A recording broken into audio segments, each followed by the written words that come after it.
Good afternoon. It's a Sunday, which is quite unusual because it's normally out on a Saturday, back Sunday, but we've got a Monday off today, so out on Sunday on an extended walk. We've been on a nice trek up and down the hills. We're actually in Essex, in a village called, not far from Danbury. We had a meal in a pub, which was decent. Thank you for buying that, Mark. My pleasure. Mark's here with me, Mark the Postie. One. Advent Mark, yeah, first one on Instagram. First class adventures on YouTube. It's not a plug. I'm just mentioning it. He's got some new gear today. This is the first wild camp. Well, I think we've both been on since October. 80 litre. Sam chose the colour. He's got it's the digital camo rucksack. And I've forgotten how to pack. That's been poorly adjusted. Properly, because I'm an expert, as you know. Yeah, as I said, it's the first time out since October. Obviously, we've just come out of the UK lockdown. Wild camping as such is on. It's a little bit of a grey area really, because campsites are not actually officially open until the 17th of May, because they're not supposed to use shared facilities, but obviously wild camping, there's no shared facilities.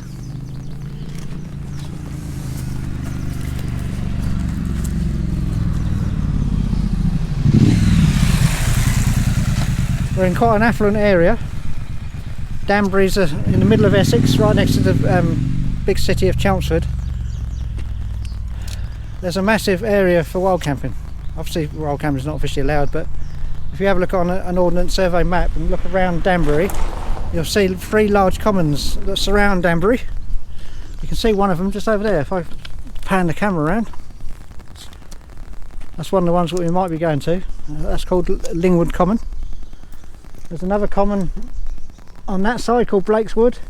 There's another one which we didn't actually go to called Danbury Common, but that's a bit more public orientated. There's a lot more public footpaths and benches and stuff like that in there. These two here are very sparse. In fact, we didn't hardly see anyone at all really, did we? Considering it's a Sunday afternoon on a nice day. Didn't see anyone walking.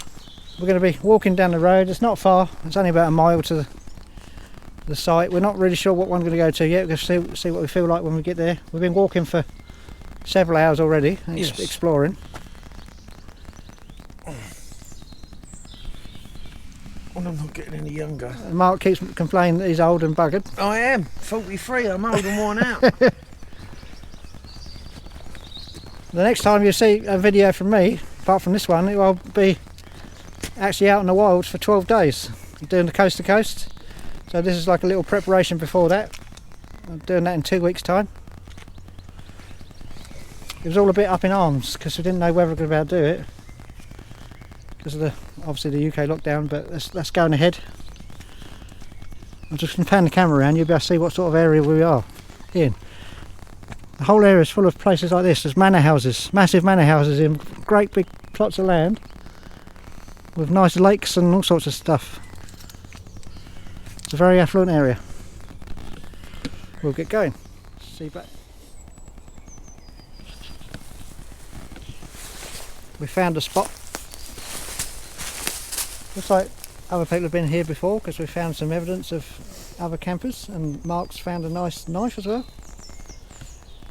But we're a long way from any paths, a long way from any buildings. It's a perfect location, to be honest, for a wild camp. A bit like the location we use in Stour Woods. It's very remote. We've got high bushes and plants either side, all around. It's probably even, I think it's probably even a little bit more remote than what Stour Woods, to be honest, isn't it? It is. Because it's a long way up the hill to get here. This wood is called Blake's Wood. Once again on the edge of Danbury. Common land. I know officially wild camping is still not allowed on common land, but you're more likely to get away with it because they're not patrolled. It also means you have a right to roam, so you don't have to stick to the paths on common land, so you can wander around it as you see fit, as long as you don't cause any damage or problems. I'm going to be setting up camp soon because they're starting to lose the light. Mark's going to be using the Tagger 110. Yep. I'm bivvying and tarp. We've had to put all the cold weather gear on now because it's starting to, the temperature's dropping like crazy. It's supposed to get down to around about 4 or 5 degrees tonight, which is better than it has been because the last few nights have been quite deep frost on the morning. Even though we're mid-April now, the temperature in the UK is a bit lower than what it should be because we've got some Arctic weather coming in across on the high pressure system. But they're supposed to be dry, so it's all night and all tomorrow, so we have a little bit of a trek back to the car, but we're doing that early in the morning anyway, so Yeah. same with wild camping, you set up late just before the sun goes down and pack up as soon as you get up basically. There's no need to wait for things to dry. You won't be able, you'll always have some sort of dampness in the tent, you just have to dry it out when you get home. That's what you can do. Or if you're on a multi-day camp, it just dries up out next time you put it up. Hopefully. It's not like standing in a campsite, you can't leave the tent up till 12 o'clock and then decide to go home. So one of the rules of wild camping is set up late and leave early.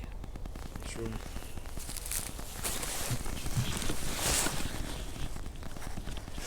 Enjoying back out? Yes, it's very nice to get back out again. Just a bit cold. I'm glad that it's not as cold as it was.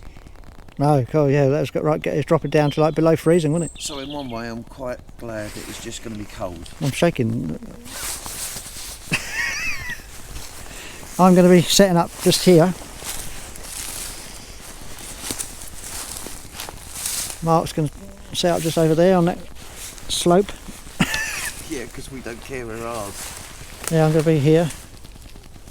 I'm going to be using the new system, something I brought in lockdown. So same with all, I think every wild camper around's probably done the same. We've got all new gear to try for the year. There's been such a long time since we brought it that we just haven't get a chance to use it. That's the Jobs Worth X2 cook thing, just purely for boiling water, dehydrated meals. Not sure what Mark's using. I'm just using my normal gas stove. Gas, yeah, little gas stove. Yeah. Yeah, that's it. What have you got for Plain dinner? simple. Well, I've actually got a Wayfarer's chicken curry. Not with flavoured spring water this time. Oh, we've got flavoured spring water. We've got proper water this time, plain water, not sparkling. Yeah, that was a bit of a disaster. So we're doing that. I'm not going to bother to film that. Obviously they would see that all the time. And I didn't bring me light for the camera. You might see a few odd bits and pieces pop up on Mark's video because I think he's going to be testing out some new lights he's brought tonight. We'll come back in the morning. Hopefully we might, if we get up at the right time, we might set the camera up. Although saying that it's going to be coming up over there and there, so we're not going to see nothing anyways, are we? But on that tree you can. You can see a little bit of light. You can see the sun going down on the patterns on the trees. You can see it through there. I see it through the thing. We'll leave it on that for a few seconds and then close the video down for tonight.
back again.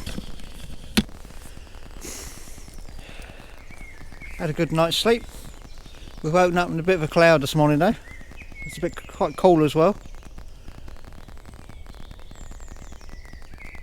Looks like we've got some blue sky trying to push through and probably a little bit of sun a little bit later on, but at the moment I suspect it's going to be like this for a good hour or so, I reckon, don't you? I thought I'd show you last night's camp, as I didn't film it last night because it was a bit dark. This is a D&D 3 metre by 3 metre tarp.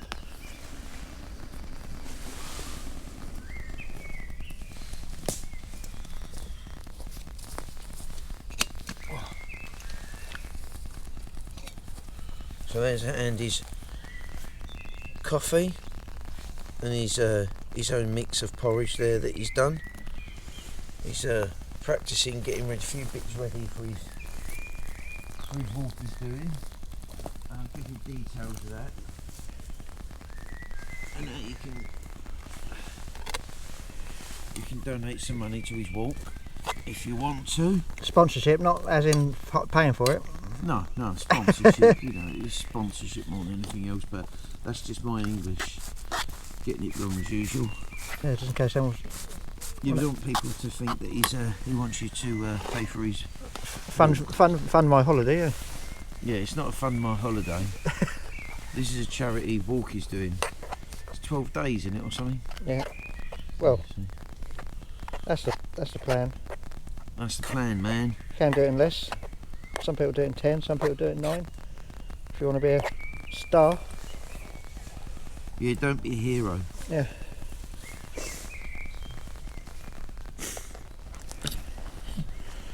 That's Mark's space. We're all packed up. As you can see, there's no evidence he was ever there. In fact, we've actually cleared rubbish up because we're taking stuff away with us. Yes. That's my space. No evidence we were there. Don't forget, if you go wild camping, we keep saying this on every video, but it is important, leave no trace. If you take stuff, you bring it back with you. Especially all the used jobs out there watching with beer cans and taking like a 24 crate of beer. Make sure you take it all home again. And don't leave no tents or chairs like we saw in the Peak District either. Yeah. It's things like that that spoil it for everyone else. So eventually, if it keeps happening, the landowners will club together and wild camping will get stopped everywhere, even when where it's tolerated. I know the Lake District has been having issues with it. Peak District's always got issues with it. Anywhere where there's a nice scenery, they too tend to get a lot of rubbish left because people are idiots and lazy. We're going to call that a camper close. We're off to the car. We've only got it's only about 40-minute walk or so. I have no idea what time it is. I don't know what time yet, is it? 7:49, so that's pretty early. Oh, bloody hell, we've done well. Cloud hasn't cleared. I think that's probably going to be with us for most of the morning. It's okay. Does make it a bit cooler though. And once we start moving, we'll soon get sweaty, get pretty warm. I've packed my jacket away, so I know I'm not going to need it.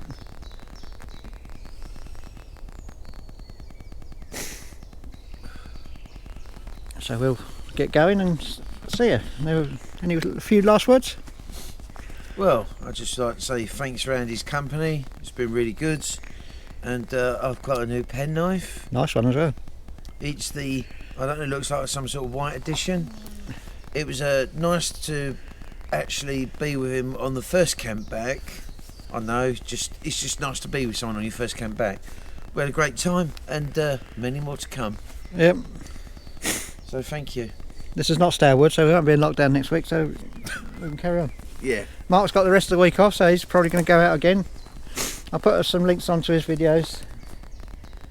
I suspect if you've watched mine, you've probably watched his though, so I'll put some links up. You'll see the camp from a different perspective. He's done a little bit more film than what I have. See you later. Don't forget to click subscribe if you like them. There's plenty more coming this way. We're going to be, as I mentioned, my next camp's going to be the Coast to Coast, which is going to in about 10 days time. That's going to be a series of videos. Or you can follow the trip along on Instagram and Facebook. The links for that will be in the description below. And don't forget, it's actually a sponsored walk. I'm actually doing it for Royal Mail Charities, Action for Children. It's a sponsored walk, so I'll stick the links for that in as well. So if you want to sponsor me, you can. All helps. Anything you get, anything you donate will get matched by Royal Mail. So if you stick a £5 in, it'll be turned into a tenner. And that'll soon mount up. See you later.